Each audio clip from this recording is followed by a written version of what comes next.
Alright, so we have Taval, Arbiter of Virtue, the brand new Sultai Spirit Dragon commander from the actual Tarkir Dragonstorm set. Going over Taval, we have a 2 in a black, green, blue 6/6 legendary creature Spirit Dragon with flying and lifelink. Spells you cast have Delve. Whenever you cast a spell, you lose life equal to its mana value. And of course, Delve means that when you cast a spell, you can exile cards from your graveyard to pay for one of the generic costs. So then the next question we ask ourselves, what commanders are similar to this one? So, similar commanders to Taval, we see our Rowan, Scion of War, someone who basically loses life in order to make your spells cost a lot less. That's very similar with Taval, because every time we're casting a spell, we're losing life. So pretty much like Black Wincon cards that Rowan has would probably fit in Taval. Next, Mizzix of the Ismagus, another deck that's focusing on doing this kind of like side mechanic in order to make her spells cost that much less. Taval is also very similar to that. So if there's blue spells that work really well in Mizzix, they might also work really well in Taval. And then lastly, Tasigur the Golden Fang. Obviously a Sultai con, kind of has something to do with the Sultai Dragon, but this is basically getting blue, black, and green together, messing around with the graveyard. Pretty much anything that Tasigur used in order to get cards into the graveyard with self-milling, Taval is going to want every single one of those cards. So those are the 3 similar commanders to Taval. And then next we ask ourselves, who wants this commander, right? Like what type of player would want Taval? So of course, degenerates, right? Just straight up, degenerates are going to want Taval. People who stop reading before the last line, so everyone looks at the card and goes, oh my gosh, it has all our spells have Delve, it's going to be great. And then they just kind of forget the part where they're losing a bunch of life. So yeah, be sure to read the whole card before you dive into building this deck. People who live on the edge, right? Because like Sultai isn't the most known for regaining a lot of life unless you kind of make the whole deck revolving around it. So yeah, you're going to get into some really low life margins when you're playing this deck. And honestly, I'm here for it. And then lastly, people who just turn with no blinkers on are Taval players. If that describes you in any way, shape, or form, you're going to want to look at this deck tech. Next, we want to ask, what does the deck itself want, right? So when we first see what the commander wants, Taval wants life gain so that we can survive all the spells that we're casting. Taval wants cards with a lot of generic pips in them, right? So not just like blue color pips. Taval wants blue and like 8 in order to make that Delve mean something. Or blue and X, because X is a generic cost, so all of the things that we delve are going to lower that cost. Anything that can protect our graveyard, because it's really important to us that we have a graveyard. So if our opponents have like, exile each opponent's graveyard, then yeah, we're gonna be kind of screwed, but we gotta have ways to rebuild, okay? And then of course self-mill, that's gonna be how we get cards in the graveyard in the first place, and how we get cards back in the graveyard once we delve everything away. And then over to what the deck itself wants. The deck needs ramp. So this deck doesn't want mana dorks, because mana dorks stay on the field once you cast them, and then they tap for mana and everything. We want ramp spells, because you play the ramp spell, get the land, put it onto the battlefield, and then the card that you use to ramp goes into the graveyard. So now as far as Taval is concerned, we just kind of went up by 2 mana versus just 1 with the mana dork, right? So ramp is going to be the main focus of how we get lands into play, and then also how we're generating delve value. Stifles. We can stifle the part of Taval that says whenever we cast a spell, we lose life equal to its mana value. So if we're paying a big giant X spell that's gonna just wipe our entire life out, we'll be able to stifle it in response. Just like 1 or 2 times, because there's only 1 or 2 stifles in here.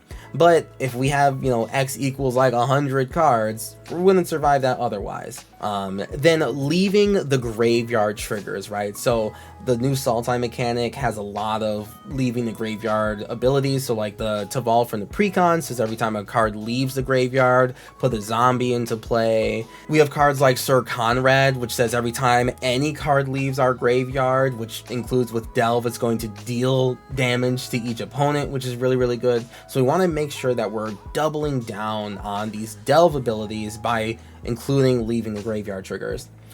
Kicker derivatives, so most mechanics are kicker, but you can use Delve to pay for additional costs like kicker, right? So if a card costs green and 1 with a kicker value of 2 to, you know, add some additional ability, we'll be able to Delve 3 and then just have to pay green. So if we can find any cards that are really, really cool like that, we want to be sure to include them.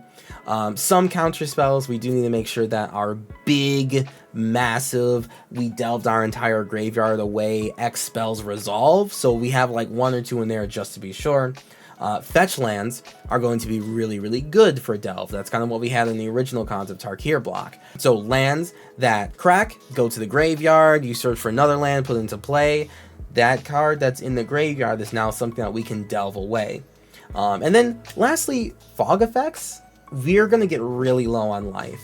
And any amount of damage that our opponents do to us means that we get to like not cast spells. Like literally we run out the ability to cast spells at all if we're low enough life. So we do need to have some cards in here that are just like, nope, like no damage is happening right now because I need to save everything I can for the next turn. And no max hand size cards, not very good here. We want to take all of those out. And then of course we have a little sprinkle of reanimation in there in case we mill all of our good important cards. So with Taval, Arbiter of Virtue, name pending of course, we are going to look at the cards that we have here. So first and foremost, the generic pip cards, right? So we talked about the cards that will allow us to really utilize Taval's Delve ability. These are the cards that spoke to me the most of just like, wow, it's really, really cool that we can just exile cards from our graveyard and get these cards out way sooner than anyone else really should be able to. Bane of Progress can just cost us a green and getting rid of 4 ramp spells in our graveyard, right?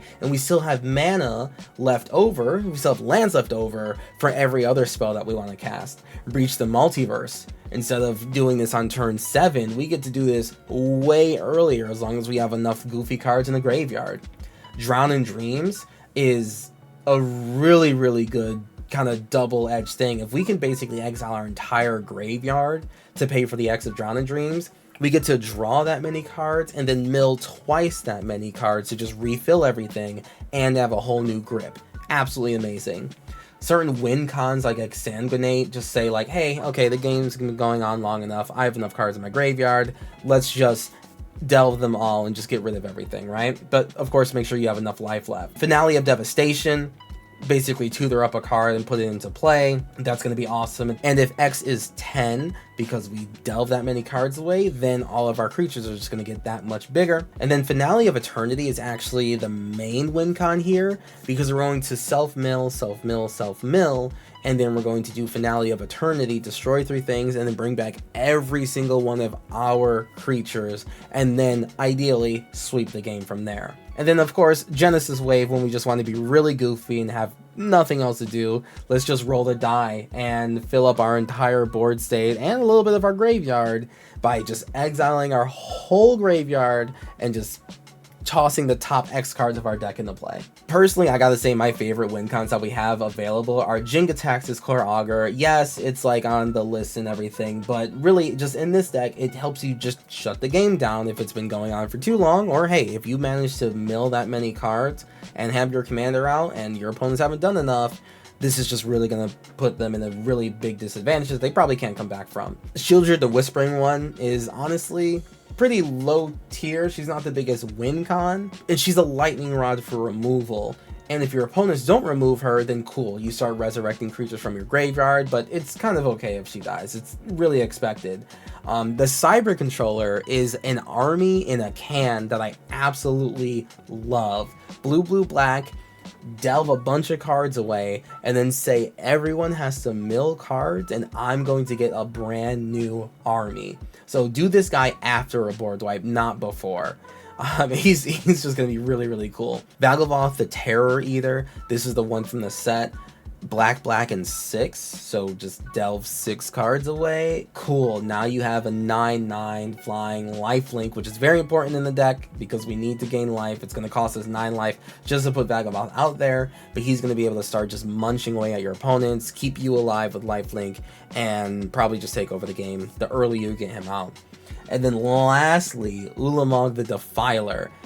You could go for like a very heavy Eldrazi presence in this deck if you want, but if you're just going to choose one, it might as well be Ulamog the Defiler, because Ulamog gets +1/+1 counters equal to the greatest mana value that's exiled among anyone, whether it's your opponents or your own delved away pile. So now he'll get a bunch of +1/+1 counters and have Annihilator X equal to those +1/+1 counters. So yeah, Ulamog the Defiler is going to be the one Eldrazi that this deck will want if you're going to mix the Eldrazi in at all. When we're talking about leave the graveyard triggers, Hedge Shredder, every time we mill lands, we're going to get them back, which is great. Karu Goldkeeper, every time cards leave our graveyard, we're going to get a treasure for it.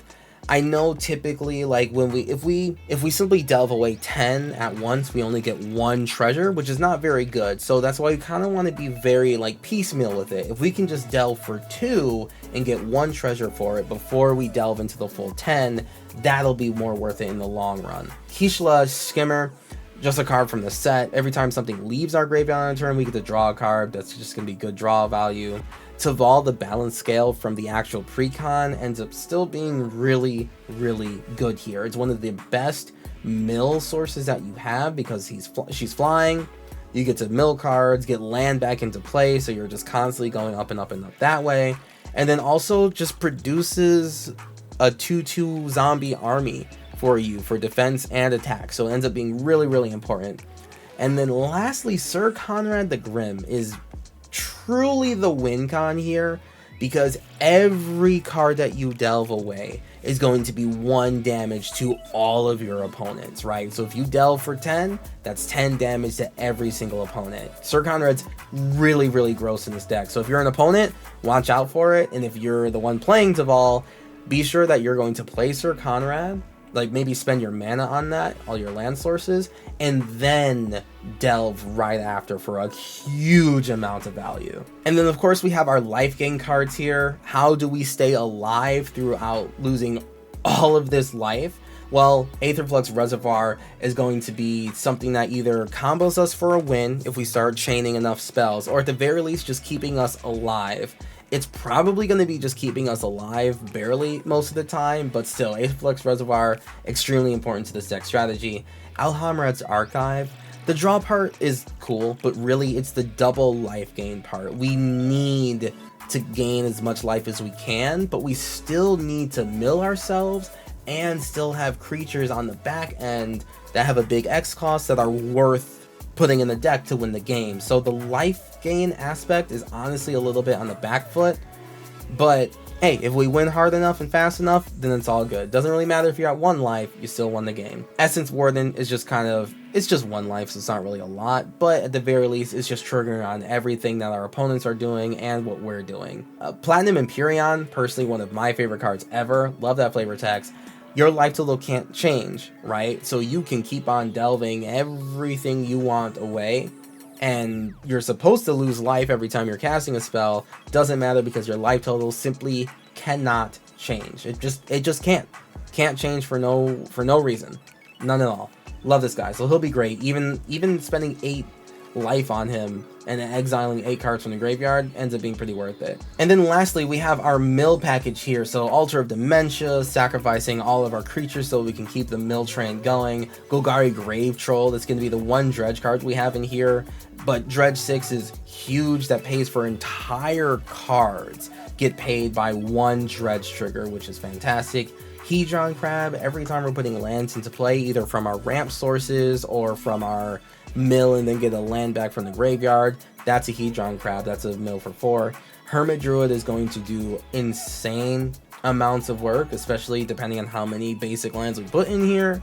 Jace Perfected Mind ends up being like paying blue, delving 2 cards, and then milling 15. A really, really good value there. Life from the Loam, of course, Mesmeric Orb every time you're just untapping. Everyone's just milling. Really, really good stuff. But I would say that, like, among the cards that we have here, Psychic Drain ends up being super cool because you just get to refresh everything and gain that life back. So X, blue, black, exile a bunch of cards for Delve, mill those cards, and then gain X life back. So you just refresh a whole bunch of stuff there. That's very, very fun. And then, of course, Mirror Mad Phantasm. When you use this card for the first time, you'll actually see you just mill like maybe half your deck, and that's just kind of fine. That's just how the shuffle went. it's just a really, really good card. So there we go. That is Taval, Arbiter of Virtue. We really chose to focus on the X cost, or at the very least a high generic mana cost.